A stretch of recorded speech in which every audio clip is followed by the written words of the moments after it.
moja amakinike kwamba we are bothered about the future of this country. If any person can be bought to go and betray the cause of the people, it is a great gravy matter. It is not just an orange issue, and it is wrong even for the president to be leading the way in corrupting younger leaders. It is a matter of principle. It's a matter of constitutionalism. These things don't happen to in the first world. These are the things that sanction prime ministers to step aside, presidents to resign. What you are glorifying is an embarrassment to the in the eyes of the international world. So if anybody supports a person buying over younger politicians and this, corrupting them from standing for a cause, they betraying the cause of the people, I pity you, because you are part and parcel of the rot of this country, and you better get your act together, because we will not condone you long.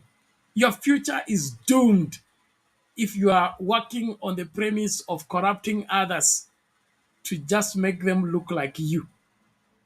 Corruption stinks badly. Kevin Otieno, karibu kwa show. Otieno, Geoffrey, Adash, you're welcome. Thank you, Ken Daniels, Westcon, praise the Lord, amen. Thank you so much, Emily, Brigita, karibu kwa show. Kuna Jacqueline Getuba, you're welcome to the show. Nani huyu? Betty Jet Ochiel, karibu kwa show. Brian Richard, huyo ni wetu, karibu sana. Awino Rapemo, you're welcome to the show.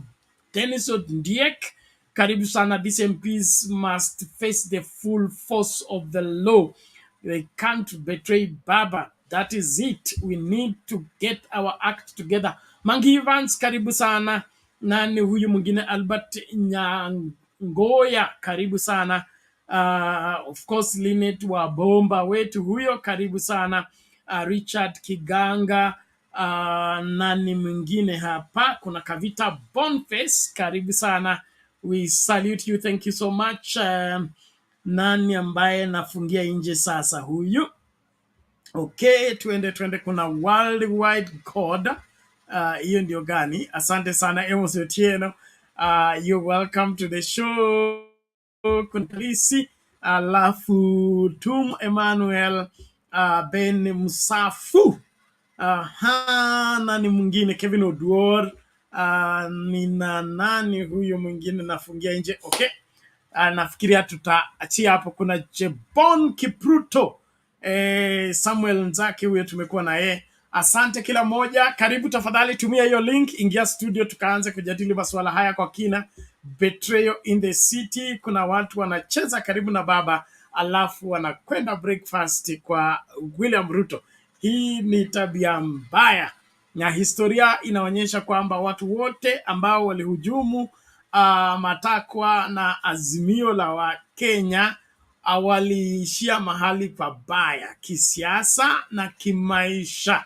Sasa sijui unaona haya masuala kivipi, kwa sababu mimi naona kuna hatari fulani hapa ambapo tunaharibu vizazi vijavyo, ili hali tunataka kuishi kwa mujibu wa sheria katika hizo siku za usoni. That's the irony of the day. We corrupt the good people in our midst and then expect them to be righteous and right standing in the future. There is no way you will corrupt children and expect them to be straightforward fathers when they grow up. There is no way you will corrupt the leaders and expect to be fighting corruption. So if corruption is coming from the house on the hill and dripping down to the members of parliament, everybody doing according to how much they have been paid, this smells bad, and every right-thinking Kenyan need to detest it and condemn it for what it is. Not just for Baba. It is bad manners, and our children are learning bad manners from the people who are supposed to be showing the way on how things need to be done. What do these people stand for? Why are they in leadership in the first place? So karibu tujadili kwa kina. Na naamini kwamba kuna wale ambao wameanza kukasirika na kununa mapema, lakini ni mapema sana. Lazima mambo yawekwe vizuri. Hii nchi lazima irekebishwe. Hakuna vile tutatembea na barabara ambayo haifai na tufike sehemu ambayo inafaa. It doesn't work that way. And if corruption must come from State House, then there is no fight against corruption at all. And if members of parliament are serving at the highest bidder, then we are doomed as a people. The people that are supposed to represent us have gone to sell us. And therefore, they need to face the wrath of the Kenyan people and ensure that we clean up this country once and for all. Get rid of corrupt leaders and those who are cheaply bought over to go and betray the cause of the Kenyan people. Asante sana, karibu kila mmoja, tumakinike katika siasa zetu. Ukitupata tu, tafadhali karibisha wawili watatu ili tumakinike pamoja. We are live on Mutembei official Facebook page and Mutembei TV YouTube channel and Sound Candid Talk YouTube channel. Thank you so much. Let's keep going. I'm happy that Reverend Lala is here to help us break down these manenos. Vipi mtu wa Mungu? Habari ya leo? Bernard. You're welcome. Asante, Asante. It's good to see you and to hear of the names of people joining this morning or afternoon, wherever you are, or this evening. I think those people who went to the State House has done a great disservice to their own careers and their own future. It doesn't matter whether they took something or they didn't take anything, but the optics, the image that people can see standing with the one that all of us believe is illegitimate is sad. It is shocking because I assume these people are smart. They went to school. They should know better. And so they need to come out and tell us exactly what they are up to. Because if we are going to win, we better win with few. And this reminds me of the Old Testament, the book of Judges. Judges, I think 6, 7, the story of Gideon. Gideon had a large army. Many people volunteered. But then he had to send many of them home because they couldn't fight with double-mindedness. You can't be plowing and looking back. And so these people got to tell us exactly what they're up to. They either choose their side now because this government is going down. Africa is looking to Kenya. I just had someone from Liberia talking with me, and plus other, people around the world is looking to Kenya as an example. Can we fight corruption? Can we correct the wrong? Can we break out of this bondage of poverty, this fear that gripped the nation? Because I watch Kenyan TV and some people, they really know the right thing, but there's a sense of fear. And unless we can overcome that and join the rest of the world, the economy they're talking about cannot change, cannot get better. Because first of all, now, a lot of investors are afraid to put their money in Kenya because they don't know whom they're dealing with. They don't know the contract they're making with who. These are people with records. And records these days, you don't have to come to Kenya to know the records. You You Google, get, the information, and you know exactly the character of a person you're dealing with. They know. They know. The business community know. And what's one of the best things they usually they do is they do a lot of intelligence. Just like what those of you who are listening to me. If you keep posting things on the line, they may affect your job because employers look at your record. Okay. So if you're corrupt and if you are untruthful, then basically you're making sure to you and your family that these things that you do are not going to leave. They're going to stay with you. And a lot of business community have their intelligence looking at places to invest. They want to invest. I mentioned to you before, I have a group of young people from Harvard that I talk to on a regular basis. They tour the globe. They look around looking for opportunities that are available. And one of the things they're looking at is the amount of corruption in a country, whether it's a conducive place for investment.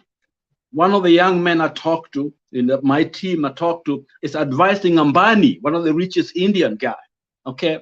And so when we are talking about development, we are talking about changing Kenya.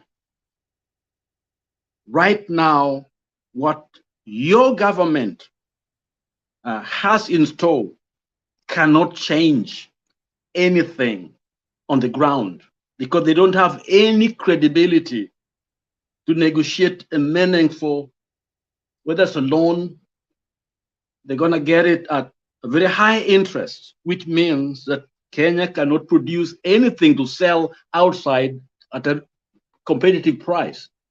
So really we are stuck. And so it is important for us, for Kenyans to know that we are heading nowhere unless we correct the wrong. Gideon was called, a mighty warrior, go and save the nation. After Israel had been in poverty almost for 7 years, people were hungry. They were living in caves. And God raises this young man called Gideon.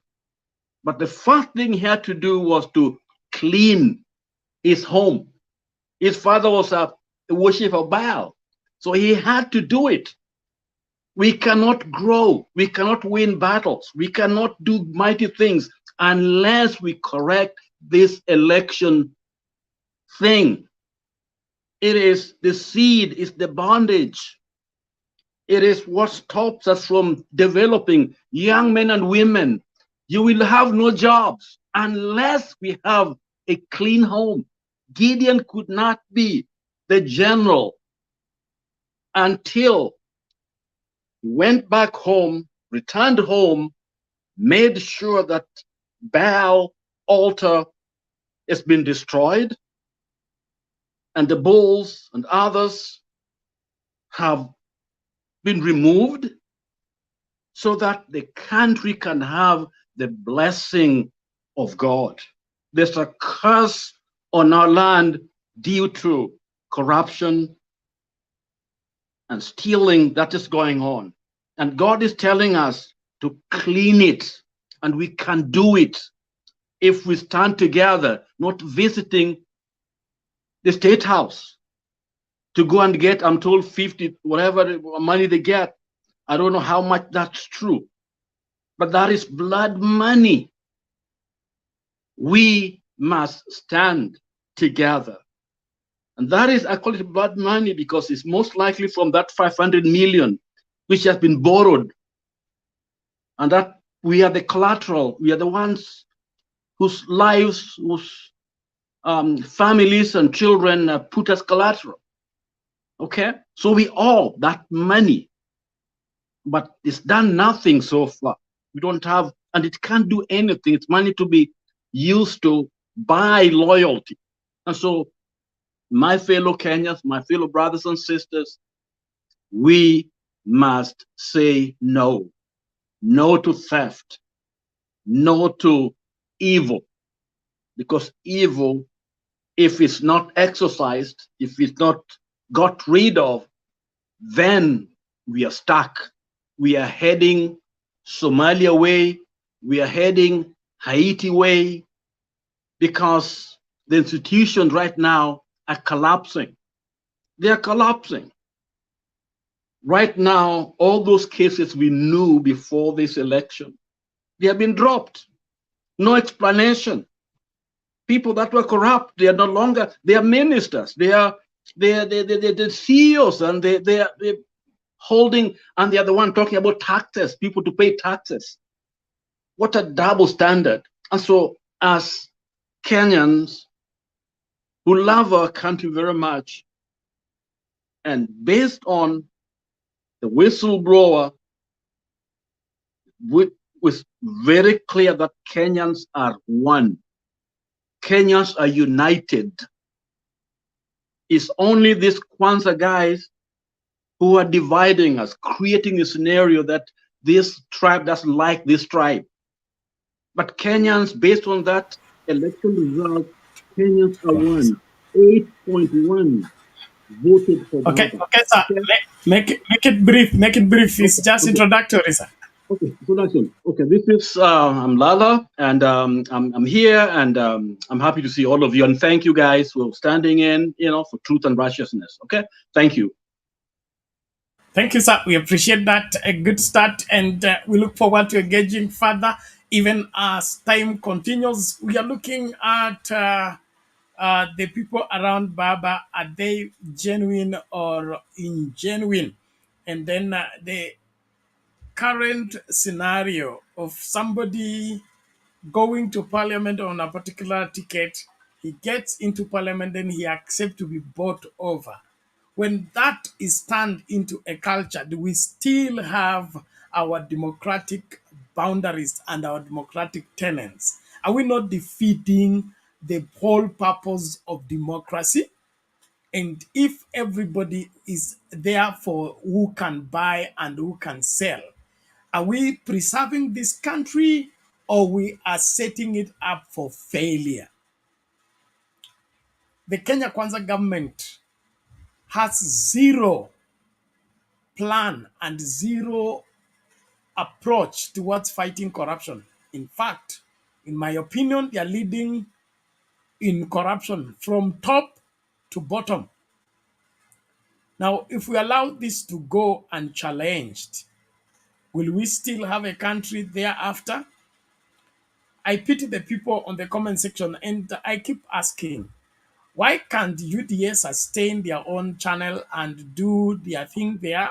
Why should they be coming here to, Now, I'm not necessarily saying that this is an Azimio channel, but we've been here for a year plus, okay?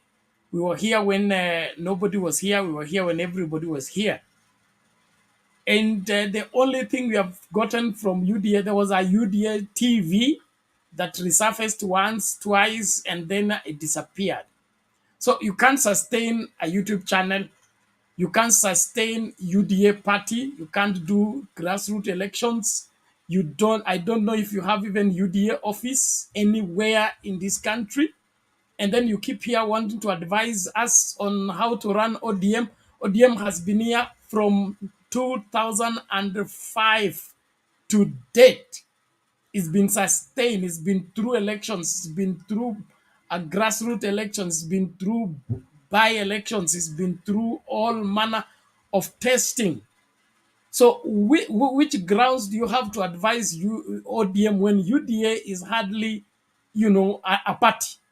It is a kiosk that is buying other political party members of parliament to feel strong in parliament. You need to be ashamed to be supporting a political party that has no stance, has no structure, has no muscle, has no spine to stand for anything. It's busy corrupting everybody. You should just call yourself corruption party. Wamama kibao, karibu.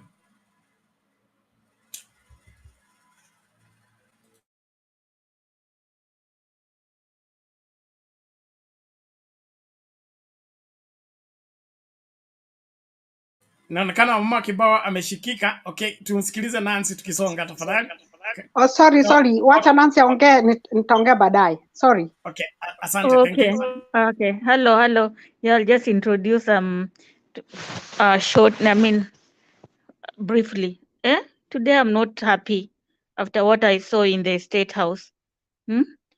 And whoever voted for Jalango or who subscribes to his channel, I think you're not in the right mind. I've never voted for that man.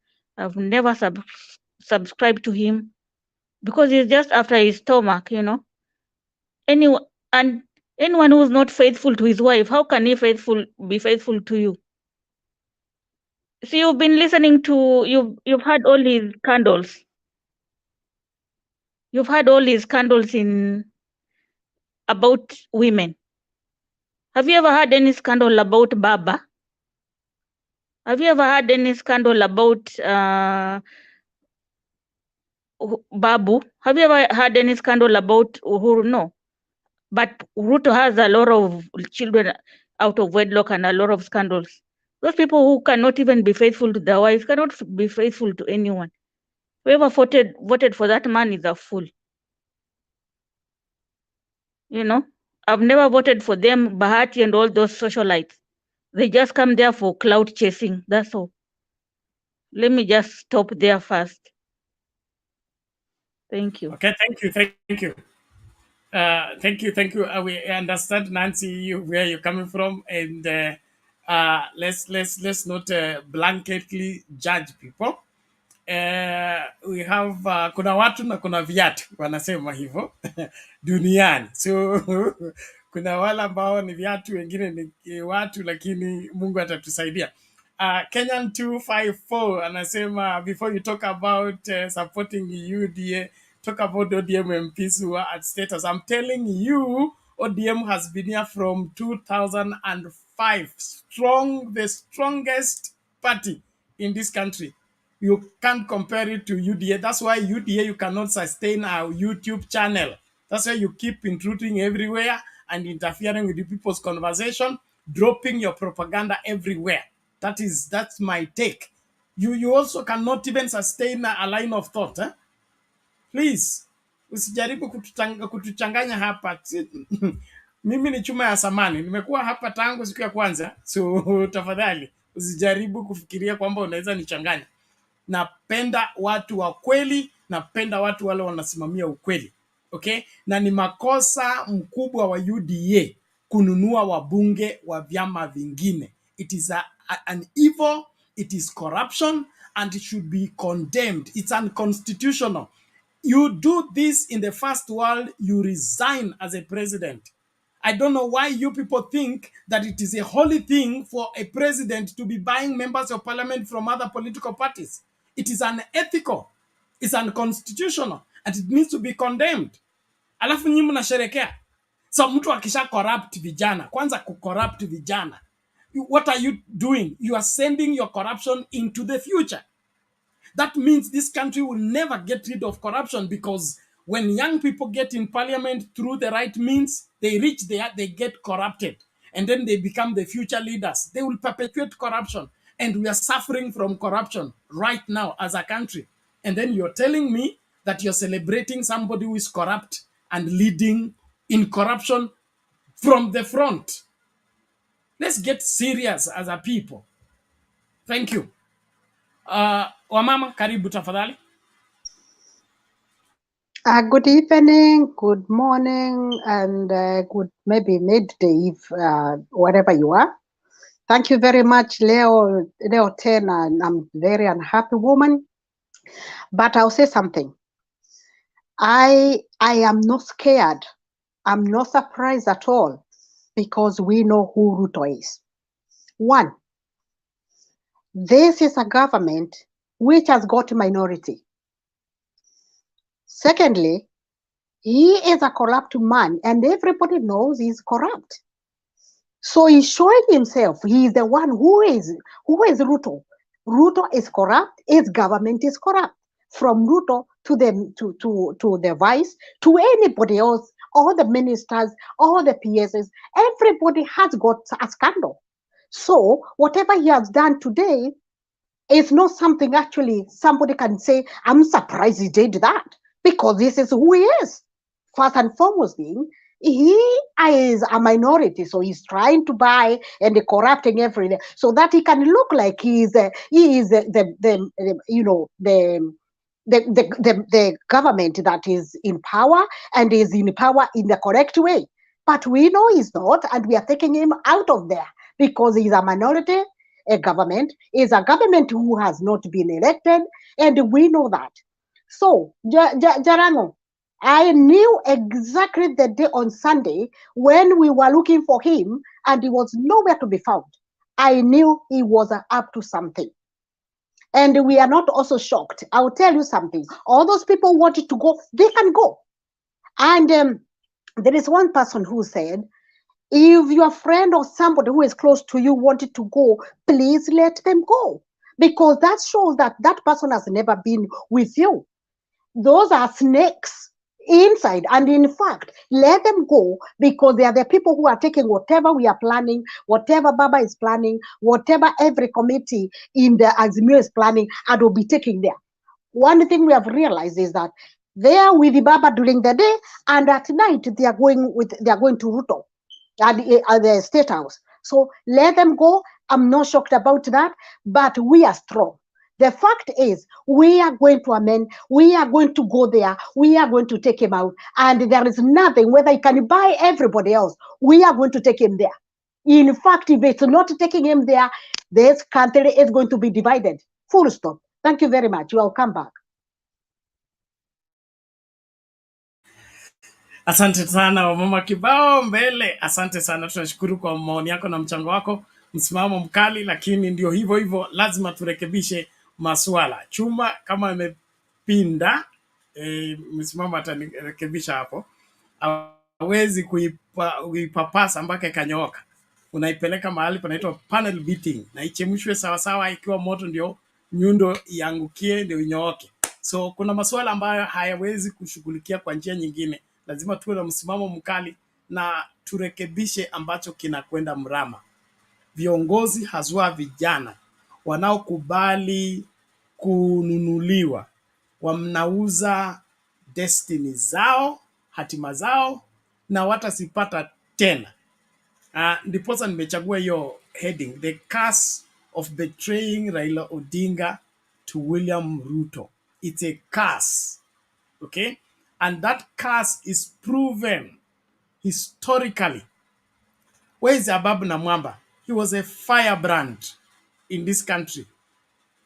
A force, the only member of parliament who swore in the name of Raila Odinga in 2007. Where is he right now? You can't even get him on the last page of the newspaper. What happened?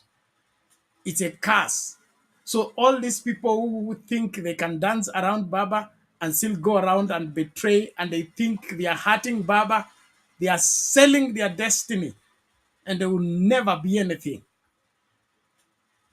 Corruption does not help any person, not the living, not the dead. Let's shun corruption and do right leadership. Aluta continua. Karibu dadang.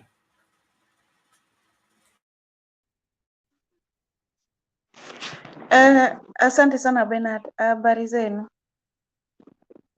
Bernard, We are this good, country we are of good. Karibu ours, sana. Unasikika vizuri leo. leo lazima nisikike. Juu hawa watu wametuzoea. You know, Bernard, it's quite embarrassing, you know, for someone like Jalango to go to State House to go and dine with the illegitimate the Venezuelan president. It's so embarrassing.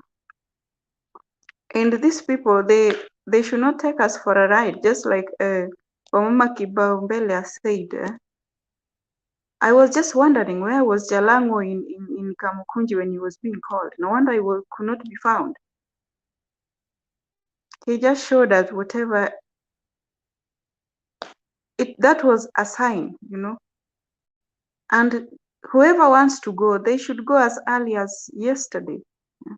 We don't need them. Bernard, it's better we have a few soldiers, but committed ones, loyal ones. We don't need traitors amongst us. So they should just go. And now I remember before Baba went to South Africa, Bernard, he said atasafisha chama. And now that they are going, let them go so that people who are committed, people who are ready to carry the right cause with Baba can get the place. We need these people out. Whoever is planning to go, they should just go. They should not. In fact, they should start going right now. Even if it's mass exodus, we need to know them. They should go. We don't need them. It's so embarrassing. Bernard, to hear that they've been bought with 50 million, Bernard, what a shame. Don't they have salaries? What are they being paid for? Did people elect them there to go and be bought like chicken, just the way Kalonzo said? These people are paid salary, a very good. These people earn a lot. In fact, their salary should also be deducted. Bernard, our MPs are MP politicians. Kenyan politicians are the. It's a luxurious job. They earn a lot, more than anyone, any other politician in the world. Yet they still go and be bought with 50 million, Bernard. What a shame. In the review of the constitution, in fact, these people should be paid less so that when you go there, you go because you are ready to work, not because you are going there to get money. Baba said there should be a constitutional review. We should review it and then reduce these people's salary so that you go there for service of the people, not for your own stomach. And for those people who went there, Bernard, I know, Bernard, I always think that people who are learned can reason. I didn't know that even Professor Ojenda could find himself amongst the people who are going to State House. It's so shocking because these people have let us down. But let me tell you what, we are not shaken. Let them go. We are with Baba. Our cause has to continue because we know what we want. In fact, we already knew that this time around it's us, Kenyans. It's you and me to stand up and fight for ourselves, for our rights. These people are all tumbocrats, and we can't rely on them right now. That is why it's up to the common wananchi to wake up. Let's join hands together and fight this impunity that has raided our land. Bernard, it has raided our land like fire in a desert, Bernard. It's really destroying our economy plus our country, Bernard. Everything. People are losing jobs. Companies are closing. Bernard, there's no difference between 2022, 2023, and 2007. In fact, I checked. There's no difference. The only difference is that people didn't fight this time round. But any other thing is constant. Companies leaving, Kenya losing a lot, the economy going down. Bernard, we need to get out of this as soon as possible. And today I saw Baba he posted he had lunch with Joho and Junet.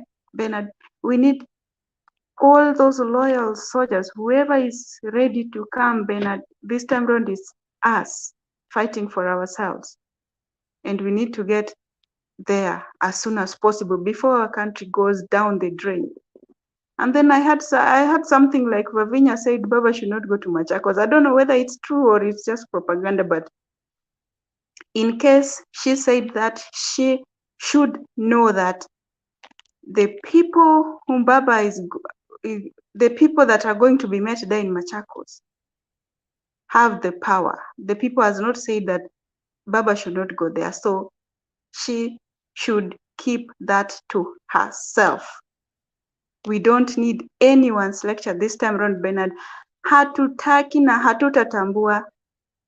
We have to get what belongs to us. This Kenya is ours. We have to fight for it. Our children's children must find a better country. Thank you, Bernard. Okay, asante sana, Aluta. Continue. We appreciate that. A good stand and a good place for each one of us to have a rethink. A generation that cannot stand for anything is a generation that cannot be trusted with the future. We must be a people that stand for something that can refuse to be bought over. Waminya Ndeti, that I'm here to confirm that, but she has no capacity to stop anything. I mean, who stands in the way for? Let her go and stop Rivayala from entering Lake Victoria. Then from there we can talk. That's it. Now this one is beyond her. We are talking about African movement. This is not village something. So you should understand. Who is your border movement? People can imagine vain things. Like the Bible says, I think in Psalms chapter 2, it says, why do people imagine vain things? And people, children of men, uh, plan and conspire against the Holy One. He said, "He who sits on the throne shall laugh." See, everything you're planning, I'm seeing it, and so he can just laugh because there is nothing they can do to stop this. And that's what we are talking about. Let us make sure that Kavita Boniface anasema Bernard, I went to Jalango YouTube to unsubscribe. I think we should do so. I think we should do so. Let's render that that YouTube channel needs to be to feel the anger of the Kenyan people. So let's move full swing. Those of you who are subscribers, Wauko, protest. Let us picket. Let us demonstrate. Naona ati reinvent Jalango TV. Let him feel the wrath of the Kenyan people.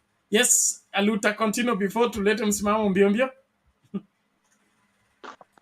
Bernard, I forgot something. There's this boy, Robinson Masinde and Brian Opati. Those boys. I don't know how someone really wanted to reach them, but they don't say how someone can reach them. Who are they? I mean, the Robinson? kids who could not join. I mean, Form 1. Now, if we don't have details, there is no way to reach them. Unless you have further information like which school they attended, which county, and then we pick up from there. So get the information then in box. I'll have to... Okay. And then there's something that Baba said in 207 that was very interesting, and Kalonzo almost reiterated that in during the rally, the last rally. He said that democracy is like the flow of River Nile, so no one can stop it. So Kenyans, no one will stop our democracy. Thank you so much. Let's keep moving. John Uka anasema what is this? Very interesting. He said no country fights poverty with taxes. Exactly. That's why the Ruto administration needs to be shown the door as yesterday. It is madness to use taxes to fight poverty. That's pretense. That's hypocrisy.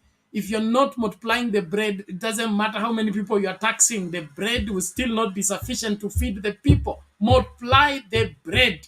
by engaging the hands of able Kenyans who are graduates from our universities, get them jobs, get them industries, get them engaged. They will multiply the money. You will get enough taxes without having to look for it. Just get majority of Kenyans to work, lead a productive life. Stop jumping on the vehicles and asking people to pay taxes. Mimi nashindwa na watu kama hawa. Wacha niseme kitu ambacho nimlete msimamo kwanza. Kaka Bened, asante sana kwa hii nafasi, na niwasalimie ndugu ambao wako katika hii panel. Ndugu yetu Lala, wamama, Derek na Kenya ni yetu sote, na ule ametoka sasa hivi na wale wako kwa comment section. Kwanza mimi sijashtuka kwa yote ya wale kwamba wameenda 9, hilo kwangu halijanishtua. Zaidi tu ni kuambia Wakenya hiyo ndo hali halisi tumeonyeshwa, baina ya mwenye pesa na ambaye hatue pesa, analilia haki kwa ajili ya taifa. So wananchi wenzangu, kwanza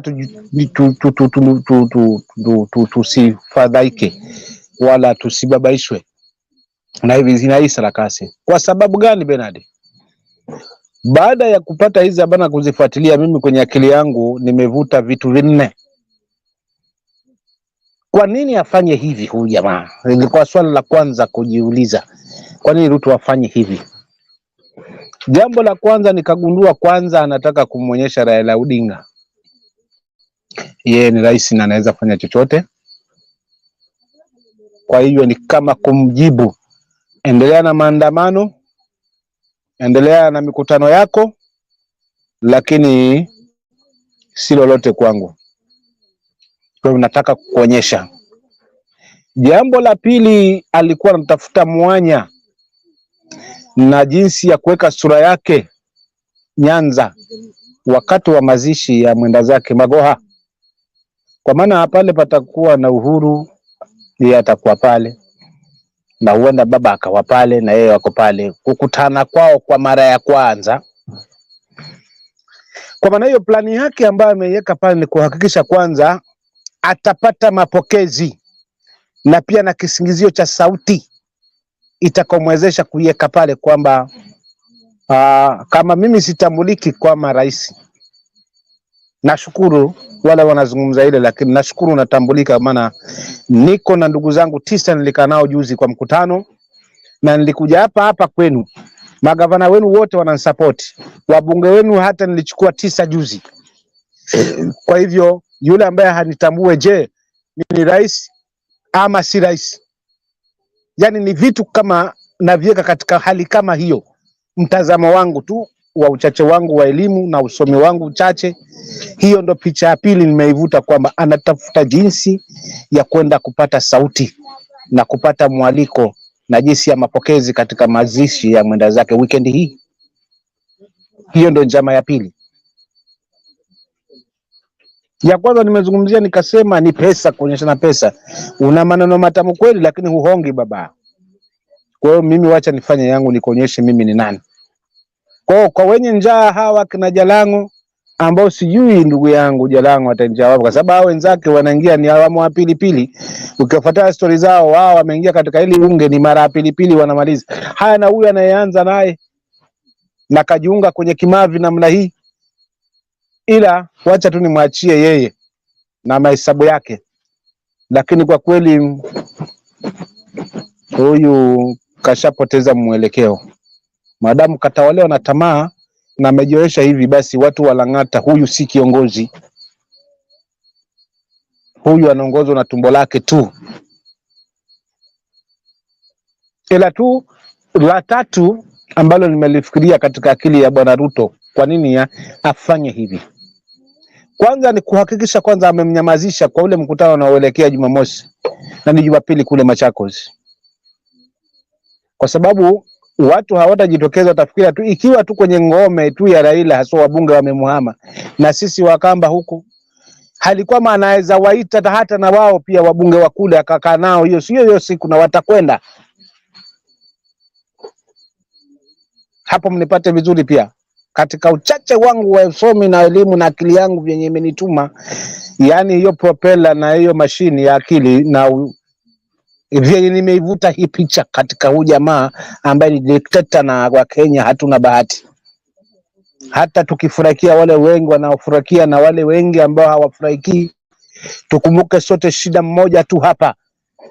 Hakuna Mkenya ambaye ataondokana katika hili jinamizi hili, maana mzigo utakobebeshwa Mkenya kwanza ndio ule wa Mwanaazimio. Sasa hapa leo tuambiana ukweli na plani ya huyu jamaa huyu futuki huyu. Kwa hivyo ni kuhakikisha anamnyamazisha katika Israeli, yanze makali kupungua kiasi kwamba mwananchi atajifikiria, hasa kama viongozi wangu wanaenda na wanamwamini, mimi mwananchi ni nani? Pili, itakuwa pia ni rahisi kuwatumia hawa kuwahadaa wananchi, kuambia jamani, yenyi kubalieni kwenda, achaneni na huyu mzee. Hawa ndo watu wa kwanza kutusaliti na kutupoteza njia na mwelekeo, kiasi kwamba baada ya mkutano wa huo wa Machakos na mwingine, kadri tunavyokwenda ndo kadri tunavyoshuka. Watu watakuwa wanaanza kutoa hiyo imani. Mwisho wa siku hii story inaenda dismiss. Ndio mjue ule mkauli ya juzi ndio ambao mtajua hamjui. Hizi kauli mnazichukulia tu ndogo ndogo, lakini huwa zina plan. Kwa hiyo lazima tuangalie na sisi wenyewe pia, mvua imeanza kutupigia wapi. Siku ilikuwa moja tu ya Jacaranda peke yake kwenda State House. That was the only day.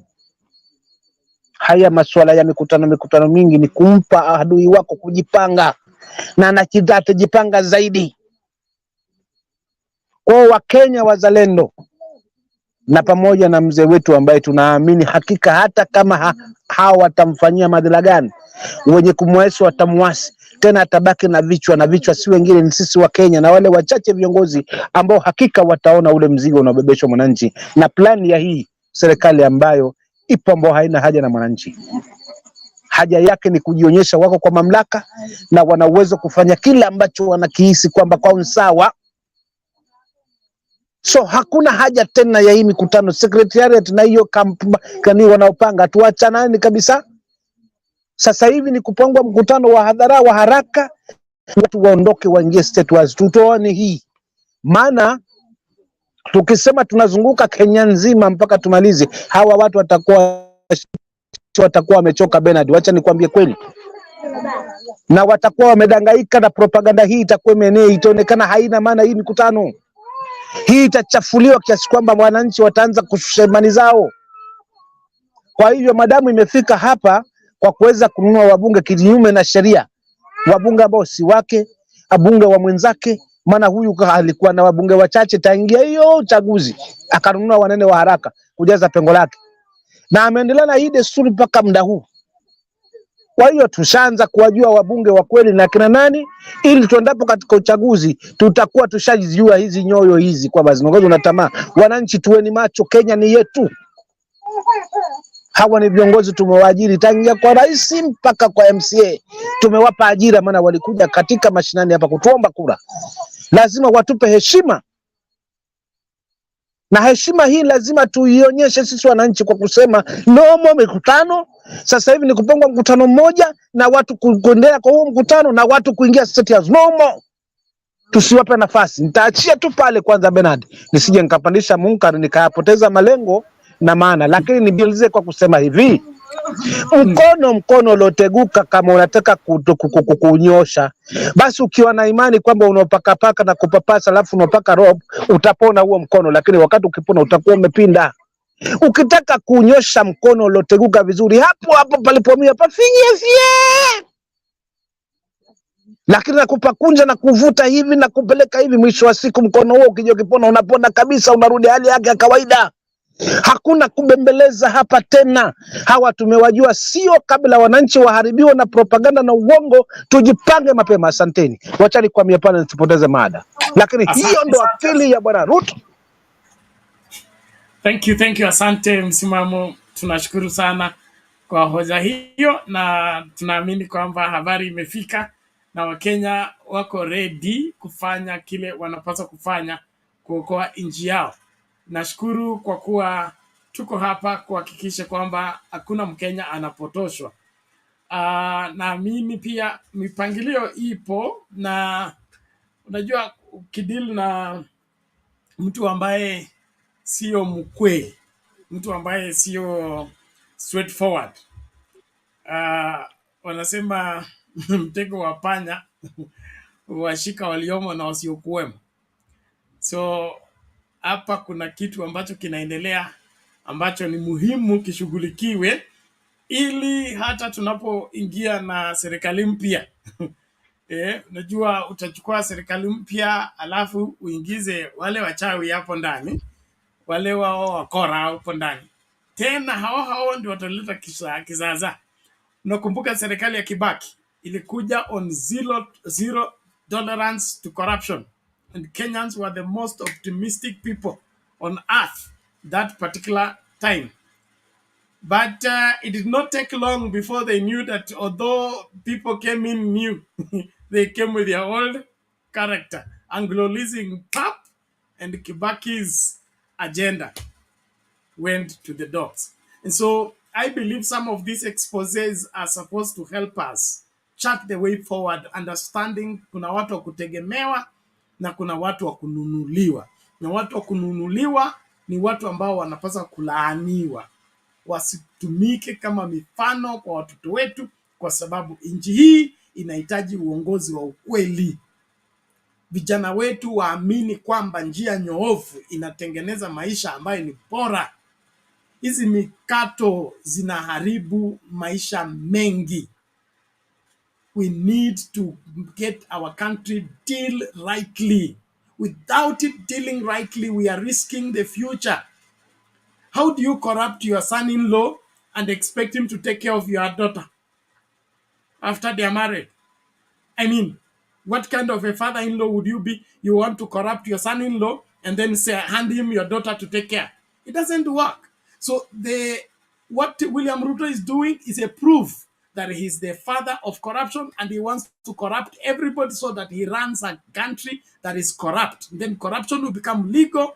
Everybody will be doing what they want to do, and then life continues. What does that end us? It ends us in a place where everybody's poor, only the corrupt get everything, and in the process, we will get back worse than Moi's time, where everybody's a beggar and only a few people have the money, and then they begin to dish it around. We must stop this madness. So let's get serious, face it, and do the right thing. Wale ambao washakuwa corrupted, we know you, and we will deal with you as time continues. The politics of Nyanza, nobody should be talking about Nyanza politics, especially if you're coming from Rift Valley. Okay, if Charles Alfred Kater is not in parliament, don't talk about Nyanza politics. Nyanza politics has had Ford Kenya members of parliament. We have had independent members of parliament. Show me independent members of parliament from Rift Valley. Show me members of parliament who are from a different political party in Rift Valley. And then talk about Nyanza freedom. Don't talk about a freedom you don't have, and you're advocating for corruption. We need to be ashamed, some of us. Thank you. Naomba msimamo kidogo tu, hata sichukui hata dakika, hata kuna mahali nasikia kuna nikereketa kama sekunde zangu 10 tu. Sekunde 3. Asante. Mimi nilikuwa nasema hivi, ni wengi tumewashuhudia wanamfanya baba daraja kama mgongo tu kuweza kufikia mahali. Wakenya tuamke, baba si daraja tena. Baba ni rais wa Wakenya, na ni sisi tukamfanya awe rais wa Wakenya. Hawa daraja wote wanaovuka kwa sababu wanaingia pale, si kwamba tunashuhudia hawa 9, ni wengi wamepelekwa pale katika State House na baba wakiwa ni walumbukeni. Tunao orodha tu ya wabunge.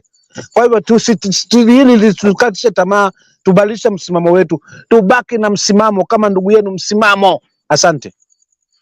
Thank you, sir. Derek, come in quickly, please. Let's move forward. Let's stick within the 2-3 minutes so that the line doesn't get too long. Asante. Thank you very much, Bwana Bernard. You know, there is something which is known as ukishajua politician, the difference between a politician and somebody who can govern, then I think you'll be good to go. I'm not surprised. I'm totally not surprised with the moves that I'm seeing in Kenya today, because I know who the current president is. That guy is not a leader. That guy is a politician. So you have to know who your president is. So don't be surprised seeing people like Jalango and the likes of those Nyanza leaders who went there. You see, one thing people forget, that Jalango is not also a politician. He's not a leader. Jalango is a socialist. And this guy, I'm seeing he's going back to the radio station and all that sort of very fast. Hivi karibuni anarudi kwa radio station. If you people are serious, then mark my words. And I said it here last year, that wabunge wengi sana walipata kiti just in a political influence of people like Raila. So hawa watu hawezi jisimamia, unaona? These guys ni wale wenye wanakuwa politically swayed. Akiona pesa huku he can go there. Akiona Raila kuna ofasi huku he can go here. So usikuwe na wasiwasi, Mimi leo venye nilikuwa tu nimeona tu hiyo news, nilikimbia kwa Jalango TV nika unsubscribe. These people cannot, hawezi tajirika juu yetu. And I'm asking Kenyans, if you know you are an Azimio a follower, tafadhali, just unsubscribe to anything to do with these guys who go to Ruto's things. Anakuja hapa, anakula pesa MP, anakula pesa yetu on YouTube, anakula pesa ya Wakenya, bado hiyo tax yetu ndo analipwa kuenda ndani ya UDA. So who is this guy? Mambo ya Jalango nimemaliza. I don't want to talk much because these are not even people we should even debate about. Two, you know, when I was growing up, my father used to tell me that hataki anybody in the family akue politician. Why? Such kind of things that we are seeing right now. Unaona, politician is anyone who can kill you, who can mess around with the family, just for him to get fame, ndiye apate pesa. You see, like somebody like Jalango, I'm very sure, mimi nasema bila kuogopa, I'm very sure right now Jalango can kill to get the amount he has today.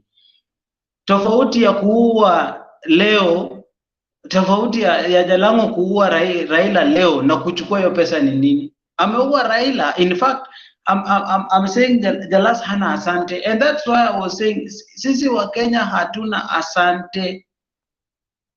Jalango has killed Raila live, tukiona mbele yetu. Huyu jamaa hana asante hata kidogo. So what I will tell you guys, the next time when we are going to polls, know a leader and a politician. Usi-elect mtu because anajulikana, usi-elect mtu because nini, no. I personally, niko na mauchungu mingi, achana hata na Jalas mbunge wangu yanisaidii. Mbunge wangu Shakil Shabir, Kisumu East, was there. So mimi hata nimeumia mara ngapi.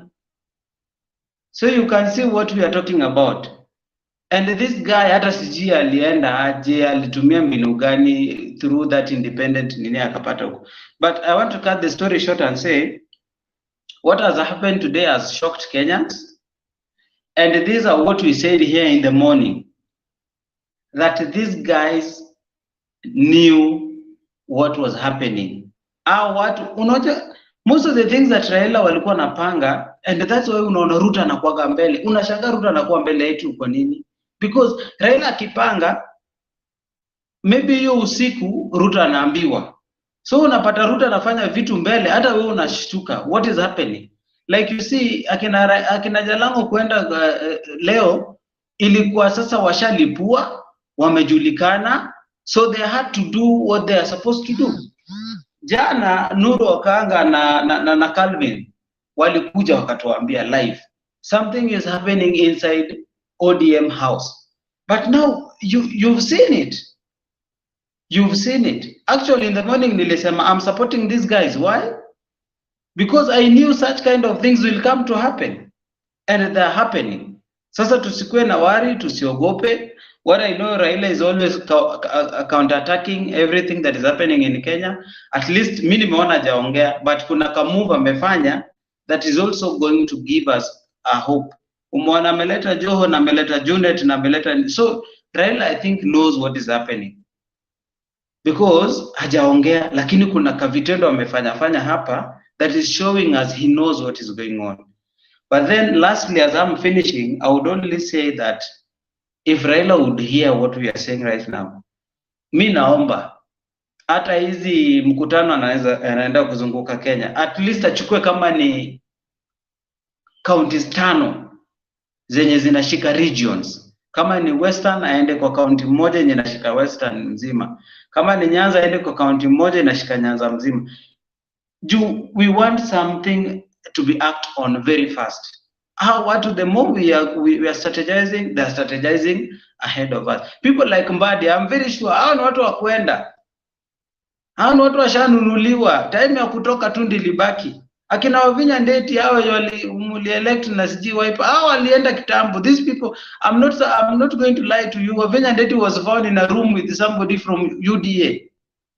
So ndo maana unaona anaamka asubuhi anasema hataki kuona Raila in Machakos. Ni watu walishajulikana, and we know what is happening. Said we don't know.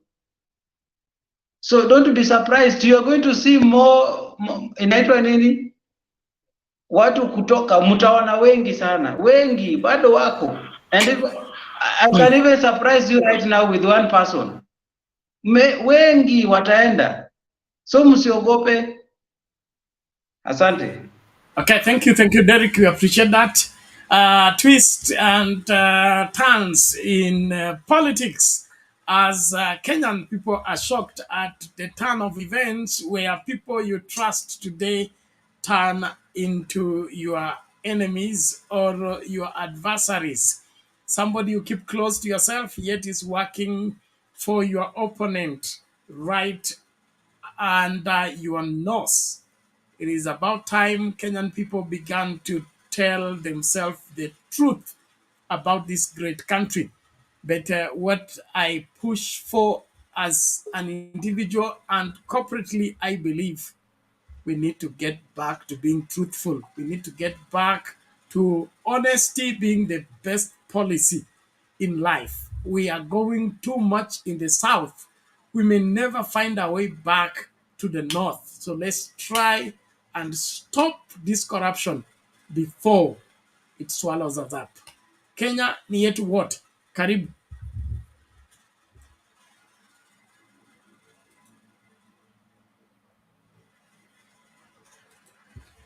Kenya ni yetu wote. You unmute. The mic is beside your name on the screen.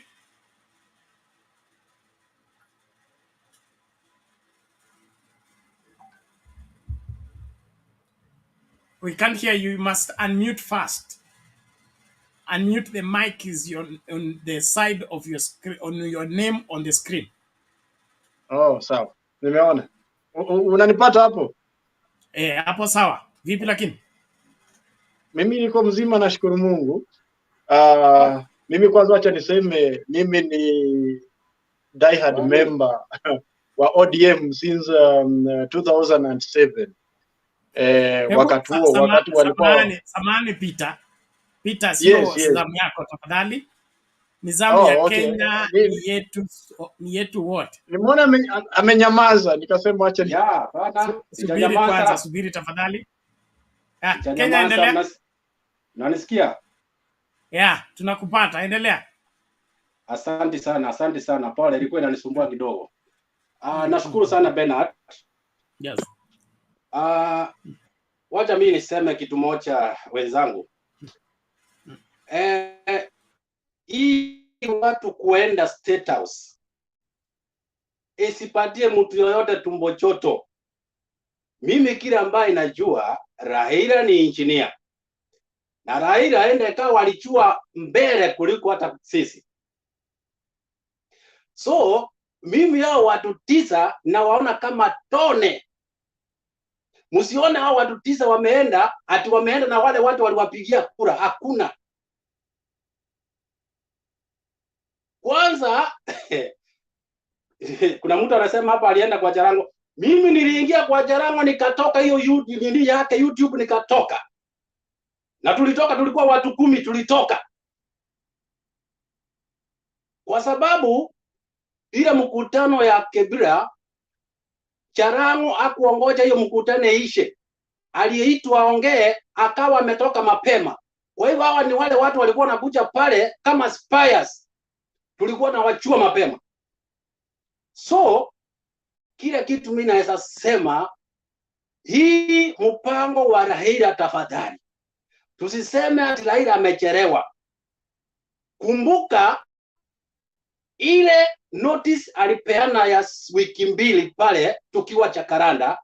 Kumbuka ni siku ngapi imepaki hizi. Msifikiri Raila ajui kile anafanya. Raila ni engineer. Na kila Mkenya saa hii ameinuka.